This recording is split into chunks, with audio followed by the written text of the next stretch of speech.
Setelah gencatan senjata gagal, Perdana Menteri Israel Benyamin Netanyahu menyampaikan ambisi jahat untuk mencaplok Gaza secara penuh dengan mendorong militer Israel untuk memperluas operasi militer dan mengusir seluruh warga Palestina dari Gaza.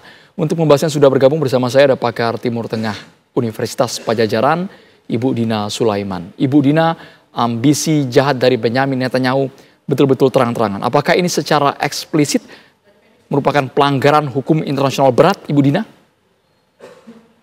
Ya, tentu kalau dari sisi hukum internasional sudah sangat banyak ya pelanggaran yang dilakukan. Genosida itu sendiri, pemberian hukuman kolektif terhadap warga Palestina yang dilakukan oleh Israel. Dan sekarang kalau Israel juga ingin menduduki Gaza, itu jelas melanggar konvensi Jenewa ya, sama sekali tidak boleh itu dilakukan. Apalagi kalau negara-negara sedunia termasuk PBB di sini itu berkeras menyatakan bahwa ini adalah ini ya solusi yang mereka pilih itu adalah two-state solution, dua negara. Pemerintah kita juga selalu menyatakan mendukung two-state solution ya, berarti kan wilayah Gaza dan juga tepi barat dan Yerusalem Timur itu adalah wilayahnya bangsa Palestina. Sehingga ketika Israel mencaplok Gaza artinya melakukan pendudukan, selama ini juga melakukan pendudukan. Tapi ini menunjukkan alih-alih menuruti ini ya vonis ICJ, Mahkamah Internasional agar Israel keluar dari wilayah yang didudukinya, tapi justru ingin betul-betul menduduki secara penuh. Nah ini jelas pelanggaran berat ya terhadap hukum internasional dan yang terbaru itu terhadap keputusan ICJ di Juli 2024. Maksud kami itu, Ibu Dina, jika konvensi Jenewa bahkan prinsip piagam PBB betul-betul tidak dihiraukan. Jadi posisi negara-negara barat yang kemarin sudah mendeklar mereka memihak kepada Palestina, kesannya percuma, Ibu Dina. Baik, jadi kita ketika bicara soal pengakuan gitu ya, kemudian bicara soal PBB, kita bicara soal mekanisme formal. Beberapa negara barat menyatakan akan mengakui Palestina sebagai negara merdeka. Pertanyaannya, dampaknya apa sebenarnya? Kalau secara hukum, status Palestina sebagai negara merdeka baru bisa dinyatakan resmi, memang betul-betul jadi negara merdeka dengan segala hak yang dimiliki oleh sebuah negara merdeka, itu kalau Dewan Keamanan PBB menyetujui. Meskipun saat ini sudah lebih dari 140 negara anggota PBB mengakui kemerdekaan Palestina, lalu mungkin akan bertambah lagi dengan negara-negara barat, itu tidak ada artinya ketika Dewan Keamanan PBB tidak memberikan keputusan. Nah, tapi seandainya ada keajaiban ya, jauh sekali ini kemungkinannya karena Amerika dipastikan akan memveto, tapi seandainya itu terjadi, Palestina sah menjadi negara merdeka, artinya dia berhak untuk menjalankan pasal 51 Piagam PBB, yaitu ketika sebuah negara diserang oleh negara lain, dia berhak untuk melawan sendirian maupun secara kolektif. Artinya Palestina sebagai negara berhak untuk minta bantuan militer dari negara lain, dan negara lain yang ingin membantu Palestina secara militer dalam melawan Israel itu sah menurut hukum internasional.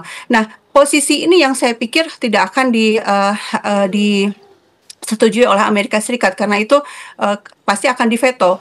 Sehingga kalau lewat mekanisme formal kita akan lagi-lagi terbentur tembok tebal gitu ya, yang tidak akan mengubah situasi di lapangan.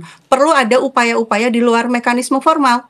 Ya, misalnya apa? Misalnya yang selama ini diserukan berkali-kali oleh reporter khusus PBB untuk Palestina, Francesca Albanese, yaitu negara-negara sedunia seharusnya kompak memboikot perusahaan-perusahaan dari berbagai negara yang terbukti menyuplai logistik, teknologi, senjata kepada Israel.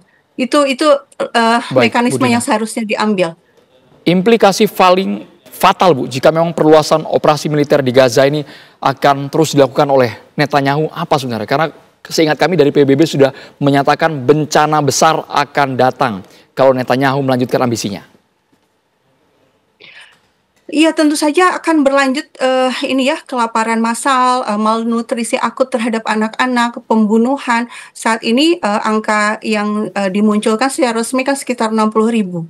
Tapi The Lancet, jurnal terkemuka di Inggris, itu menyatakan seharusnya penghitungannya itu bisa sampai 3 sampai 15 kali lipat. Karena angka 60.000 itu adalah angka yang, betul-betul dicatat oleh rumah sakit. Padahal banyak, jasad-jasad yang nggak sampai ke rumah sakit, banyak yang masih di reruntuhan, tidak dihitung.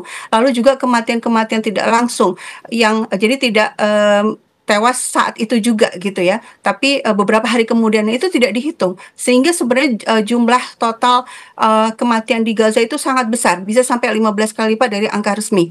Nah, kalau kemudian, serdadu Israel semakin banyak masuk ke Gaza, betul-betul menduduki secara penuh ya, korban jiwa akan, berlipat-lipat jauh lebih banyak, dan, sebenarnya itu akan menjadi pertanyaan besar ya buat umat manusia, apakah masih, diam saja melihat situasi ini?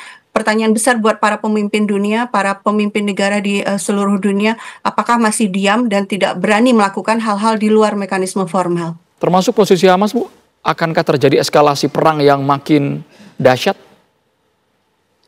Ya, sejauh ini, Hamas dan berbagai faksi lainnya sebenarnya yang angkat senjata di Gaza bukan cuma Hamas ya, tapi ada banyak faksi. Memang Hamas yang paling banyak pasukannya, ada PFLP, ada PIJ, ada AMB, dan lain-lain. Itu masih terus melakukan perlawanan, melakukan, perang gerilya ya. Jadi, memang Israel sangat kerepotan sebenarnya. Jadi kalau yang dilihat adalah, perang head to head antara militer Israel dengan para, pejuang Palestina, sebenarnya Israel itu sangat keteteran dan jumlah korbannya sangat banyak, tapi tidak diumumkan terbuka oleh Israel.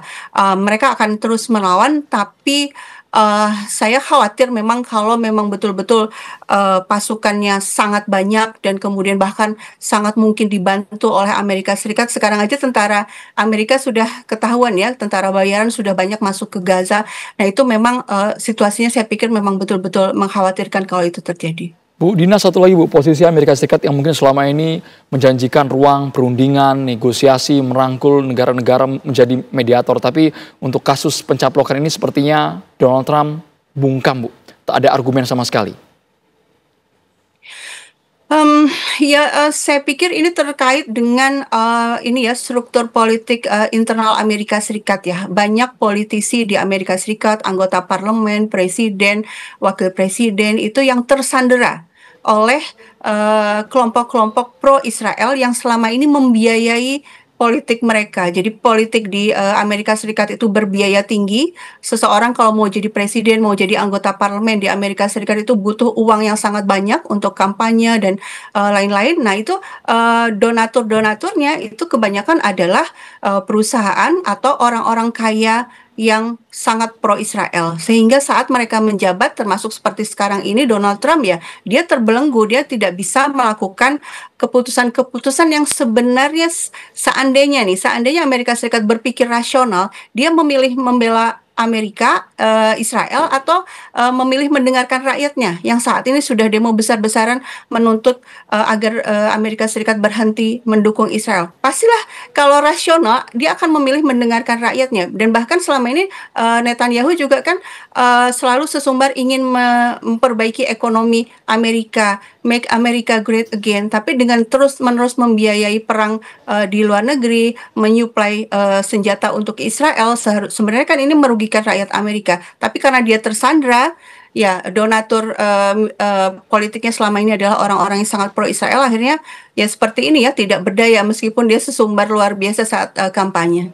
Kalau melihat kondisi saat ini di luar jalur formal, Ibu Dina, apakah mungkin dengan tekanan internasional akhirnya blokade bantuan untuk Gaza ini disalurkan, Ibu?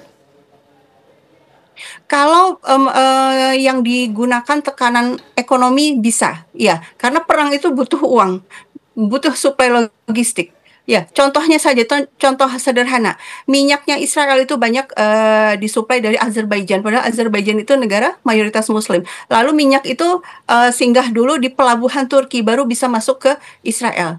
Nah, itu saja dihentikan gitu, itu udah kerepotan ekonominya Israel dan nggak bisa melanjutkan perang. Nah, tekanan ekonomi itu memang, harus dilakukan kompak karena banyak negara takut untuk melakukan itu. Tapi kalau bersama-sama, dan, dipastikan nggak dalam waktu yang tidak lama itu Israel bisa ditekan untuk menghentikan kejahatannya di Palestina. Terima kasih pakar Timur Tengah Universitas Padjadjaran Dina Sulaiman sudah bergabung di Kabar Petang. Baik, sama-sama terima kasih.